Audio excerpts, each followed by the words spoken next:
Hello दोस्तों, नमस्ते जी, आदाब और आप सब लोगों का वापस से स्वागत है मेरे यूट्यूब चैनल आस्क सौरभ पे। दोस्तों, आप लोगों का एनटीए का फाइनल स्कोर कार्ड आ गया है और जब वो स्कोर कार्ड आया था तो मैंने अपने कम्युनिटी टैब पे भी पोस्ट किया था कि आप लोग अपने मार्क्स नीचे कमेंट बॉक्स पे ज़रूर लिखें कि आप लोगों के कितने फाइनल स्कोर आए हैं। प्लस बहुत सारे स्टूडेंट्स ने जो मेरे ग्रुप्स हैं उन पे मैसेज किया है, प्लस मुझे ईमेल भी करा है। तो ऐसे बहुत सारे मार्क्स को इकट्ठा करने के बाद पिछले 1-2 दिन में उन सब मार्क्स को लिख के एनालाइज करने के बाद मैं एक एक्सपेक्टेड कट ऑफ का कुछ सैंपल आपके लिए लेकर आया हूं और आप लोगों को बताऊंगा कि किस प्रकार से आप लोग किस कैटेगरी के अंदर किस एक्सपेक्टेशन से एक्सपेक्ट कर सकते हैं आने वाली कट ऑफ को। दोस्तों, असली कट ऑफ जानने के लिए हमेशा आप लोगों को पहले पिछली कट ऑफ को देखना बहुत ज़्यादा ज़रूरी होता है और इसलिए 2020 और 2019 की कट ऑफ हम लोगों के लिए देखना काफ़ी इंपॉर्टेंट हो जाता है, एक रफ एस्टीमेट लेने के लिए कि अब आने वाली कट ऑफ किस कैटेगरी में हो सकती है या हम कितने मार्क्स उसमें एक्सपेक्ट कर सकते हैं इंक्रीज होने का। तो दोस्तों, पहले हम लोग चलते हैं 2020 के जो हमारी कट ऑफ है उसके ऊपर कि क्या रही थी पिछली बार की कट ऑफ। और आप देख सकते हैं, ये आपकी स्क्रीन पर है। ये सबसे पहले मैंने फर्स्ट एडमिशन लिस्ट जो आई थी 2020 की, उसमें आप देख सकते हैं unreserved 228, EWS 210, SC 164, ST 136, OBC 183 और थर्ड कट ऑफ में जाके ये थोड़ा सा गिरी थी और आ गया था 225 फॉर अनरिजर्व, ओबीसी 178 और जो एससी था वो 158 तक आ चुका था। ये एसटी में इन्होंने गलत लिखा हुआ है 227, बट जो एसटी था दैट कम्स टू 127। तो ये 1 का इन्होंने 2 कर दिया है। तो आप देख सकते हैं कि थर्ड कट ऑफ जो फाइनल ही कट ऑफ थी, इसके बाद और कोई कट ऑफ नहीं आई, उसमें मार्क्स थोड़ा सा डिक्रीज हुए। तो यानी 225 एक हमारा रफ एस्टीमेट हम लोग लेके चल सकते हैं 2020 के। दोस्तों, 2019 का कट ऑफ अगर हम देखें तो वो भी कुछ इसके आसपास ही हॉवर करता है। आप लोग देख सकते हैं फर्स्ट कट ऑफ जो था जनरल कैटेगरी का 222 था, ओबीसी का 169 था, एसटी का 102 था, एससी का 149 था। एससी और एसटी में थोड़ा इंक्रीमेंट हुआ था, प्लस ओबीसी में भी इंक्रीमेंट हुआ था, बट जनरल कैटेगरी जो थी उसमें इतना इंक्रीमेंट नहीं देखा गया था। सो दोस्तों, आप देख सकते हैं पिछली कट ऑफ से हमें एक रफ आइडिया लग गया कि जनरल कैटेगरी में होवर कर रहा है 222 से लेके 225 के बीच में। वहीं पे ओबीसी में होवर कर रहा है 169 समथिंग से लेके 180s के बीच में। एससी एसटी में भी उस प्रकार से और ईडब्ल्यूएस में आप उस प्रकार से देख सकते हैं कि क्या हम लोगों का एक रफ रेंज रहेगा। दोस्तों, तो इसी तरीके से इस बार जो मार्क्स मेरे पास आए तो उन मार्क्स को मैंने एवेल्यूएट करा और मोस्ट ऑफ द स्टूडेंट्स के प्रोविजनल आंसर की के जो मार्क्स उन्होंने कैलकुलेट करे थे उससे इंक्रीज ही हुए हैं और 10 यानी डबल डिजिट्स में मार्क्स इंक्रीज हुए मैक्सिमम स्टूडेंट्स के फाइनल स्कोर कार्ड में। मैंने जब अपना लास्ट वीडियो बनाया था मैंने आप लोगों को सबको बताया भी था कि जो प्रोविजनल आंसर की है उससे आप मार्क्स ज्यादा एक्सपेक्ट कर ही सकते हैं कि आपके ज्यादा आएंगे। इसके पीछे का रीजन ये होता है कि जो चैलेंज क्वेश्चंस होते हैं वो डिस्प्यूट होने के बाद उसके मार्क्स सबको अवॉर्ड कर दिए जाते हैं। मैंने तो अपने स्टूडेंट्स या अपने पोस्टों में बहुत ही कम जगहों पे देखा कि कुछ स्टूडेंट्स के मार्क्स कम हुए होंगे। मोस्ट प्रोबेबली मैंने नोट करा था लास्ट टाइम भी, ये मार्क्स कम इसलिए होते हैं क्योंकि हम प्रोविजनल के टाइम पे गलत कैलकुलेट कर देते हैं। तो जिन लोगों के मार्क्स कम हुए एक बार चेक कर सकते हैं कि उन्होंने प्रोविजनल के टाइम पे गलत कैलकुलेट तो नहीं करा, और अगर उनका प्रोविजनल के टाइम पे सही कैलकुलेशन था और उनके मार्क्स डिक्रीज हुए हैं तो आई डोंट नो ऐसा क्यों हुआ है और शायद आपको भी नहीं पता लग पाएगा, क्योंकि ये जो आंसर की है ये जो स्कोर कार्ड है यही असली और फाइनल स्टेप है एनटीए के द्वारा। इसके बाद कोई आंसर की रिलीज नहीं होगी।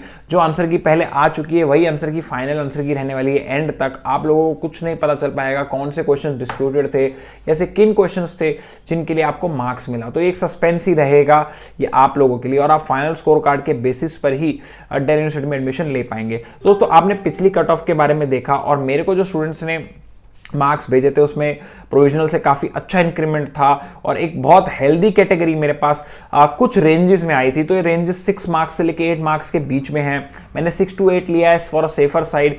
इससे ये हो जाता है कि एक सेफर आपको नेट मिल जाता है जिसके अंदर आप कंसोलिडेट मार्क्स को रख पाते हैं। तो मैंने 6 से 8 मार्क्स का जो रेंज लिया है उसके अंदर अगर मैंने अपने जिन बच्चों ने मुझे मेल करा, जिन बच्चों ने मुझे मैसेजेस भेजे, जिन्होंने मेरे पोस्ट पे कमेंट करे, अगर मैं उनको एवेल्युएट करूं तो 150 कुछ कमेंट्स जो हैं वो मेरी पोस्ट पर हैं, उसमें से 100 के कर बच्चों ने अपने मार्क्स वहां दिए हैं, कुछ 180 के करीब मुझे मेल्स में मार्क्स आए हैं, प्लस कुछ जो मेरे ग्रुप है उसमें 70 से 80 के करीब बच्चों ने, यानी कुछ 300 प्लस का सैंपल साइज है अलग अलग कैटेगरीज को अगर हम रख लें तो एवेल्युएट करने के लिए। तो एक सैंपल साइज से हमें आइडिया मिल जाएगा कि मार्क्स कहां पे रहने वाले हैं। तो दोस्तों जो मेरे पास जो मार्क्स आए थे उनके अंदर जो रेंजेस आई हैं वो जनरल कैटेगरी में आई हैं 232 से लेकर 238 के बीच में बहुत सारे बच्चों के मार्क्स थे इसमें, 232, 231, 230, 238 तक इस कैटेगरी के बीच में जो मार्क्स हैं वो काफी ज्यादा थे।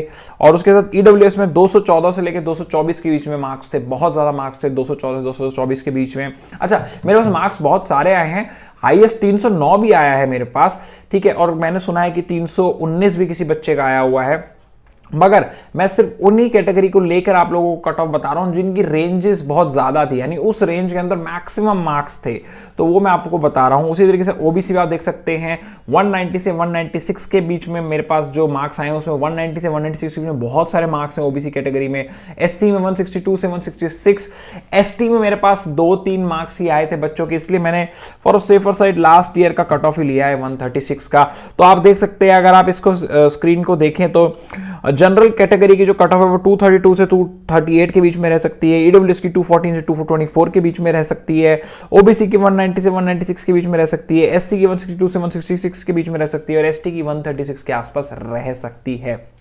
तो दोस्तों ये बेसिकली एक रेंज ऑफ मार्क्स हैं जिसके बीच में बहुत सारे बच्चों के मार्क्स कंसोलिडेट हुए हैं। तो आप आइडिया लगा सकते हैं कि मैक्सिमम बच्चे उन्हें कहां पे मार्क्स स्कोर करे हैं, और ये एक हॉट बेड है, इसी के अंदर जो है कि कहीं ना कहीं पे कट ऑफ आ सकती है। मेरे को मिले इनपुट्स या मेरे को मिले मार्क्स के थ्रू अगर इसको हम देखें तो अगेन ये कुछ फाइनल कट ऑफ या ऐसा कुछ भी नहीं है, ये सिर्फ एक रफ एस्टीमेट है मेरी तरफ से कि कट ऑफ कहां पे फॉल कर सकती है।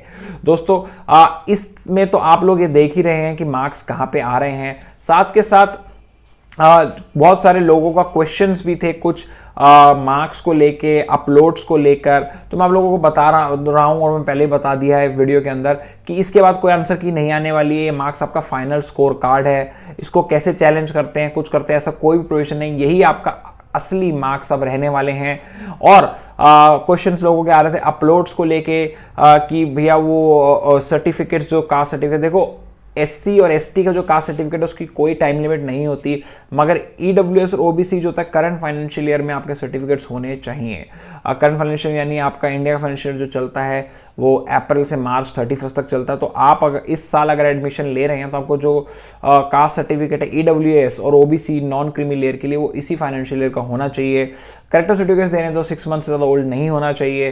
साथ के साथ बहुत सारे बच्चे कह रहे हैं कि सर मेरे को रिन्यू कराना पड़ेगा, तो आप वो रिन्यू करा लीजिए, आपके पास टाइम वैसे ही कम होता जा रहा है।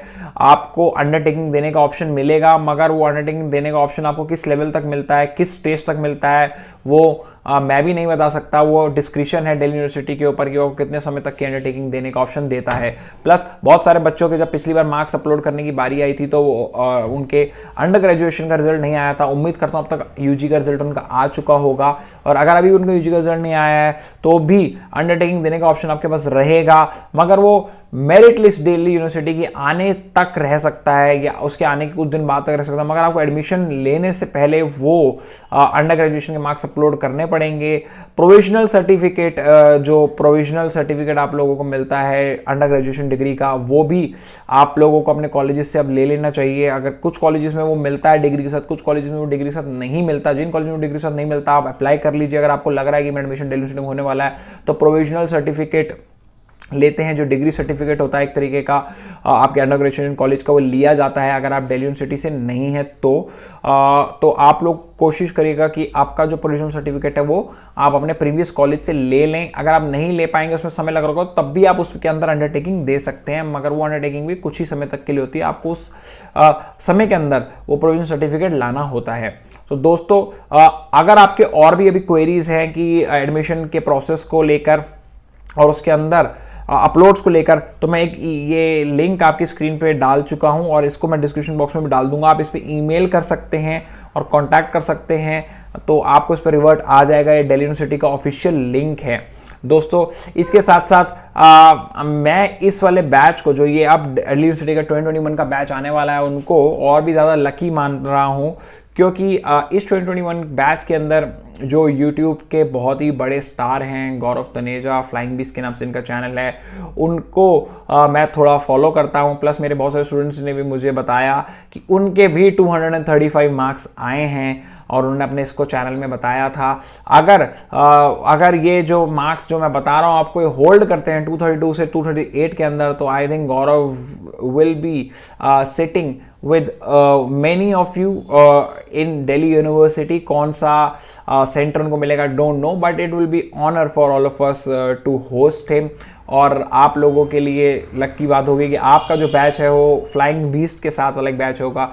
वैसे तो दिल्ली यूनिवर्सिटी लॉ के अंदर अलग अलग सेंटर्स में बहुत हाई प्रोफाइल लोग पढ़ते हैं, मेंबर ऑफ पार्लियामेंट्स भी यहाँ पे पढ़ते हैं, MLA भी आते हैं, प्लस सेक्रेटरी इन गवर्नमेंट जो है सेक्रेटरी लेवल के जो IAS ऑफिसर्स हैं वो भी यहाँ पे पढ़ते हैं। बट स्टिल एक सेलिब्रिटी भी पढ़ेंगे यहाँ पे, तो it will be like very lucky for all of you. तो दोस्तों इसी के साथ एक एक्सपेक्टेड कट ऑफ मैंने आपको बताई, प्लस कुछ क्वेश्चन जो आप लोगों के आए थे वो मैंने आपको बताए। साथ के साथ आप लोगों को अगर कोई और क्वेरी है तो आप लोग ईमेल जो दी गई है दिल्ली यूनिवर्सिटी की उस पर आप कर सकते हैं उनको क्वेश्चन और वो आपको बता सकते हैं। और बहुत बहुत कॉन्ग्रेचुलेशन उन सब लोगों को जिन्होंने इस दिल्ली यूनिवर्सिटी के एग्जाम को क्रैक किया, और बहुत सारे ऐसे बच्चे जो इसको देख रहे हैं वीडियो को और वो दिल्ली यूनिवर्सिटी एग्जाम के लिए एस्पायर कर रहे हैं, उन सब लोगों के लिए भी यही एडवाइस है कि हर साल दिल्ली यूनिवर्सिटी अपना एंट्रेंस टेस्ट करती है। कुछ लोग इसे पास कर पाते हैं, कुछ लोग नहीं कर पाते। हम लोगों को जो पास कर पाते हैं उनसे भी सीखना चाहिए, और जो नहीं कर पाते उन्होंने क्या गलतियां करी उनसे भी सीखना चाहिए। और जो बच्चे इस बार नहीं पास कर पाए but they are keen to do their law from Delhi university, my wishes are with them, try hard again. और मैं उम्मीद करता हूं नेक्स्ट टाइम आप बहुत सारे नए एस्पिरेंट्स के साथ DULLB 2022 को क्रैक करेंगे। इस चैनल के साथ जो अभी न्यू सब्सक्राइबर्स हैं वो ट्यून इन रहें, क्योंकि हम बहुत सारी वीडियोस डालने वाले हैं इस चैनल पे, और मॉक टेस्ट जो हमारे फेमस हैं वो भी अपलोड करने वाले हैं, प्लस एक नई सीरीज बनाने वाले हैं DULLB 2022 के लिए। और जितने मेरे सारे स्टूडेंट्स जो इस वीडियो को देख रहे हैं, जो मेरे साथ इस जर्नी पे शुरू से रहे और इस फाइनल स्कोर कार्ड तक मेरे साथ अपने सारे emotions from A to Z share करे, उन सब लोगों को मेरी तरफ से बहुत बहुत प्यार, बहुत बहुत बधाई और बहुत बहुत शुभकामनाएं कि आप लोगों ने इतनी मेहनत करी and you guys literally made it to Delhi University 2021 DULLB exam. So दोस्तों, again Saurabh Kharwal signing off. Take care and bye bye.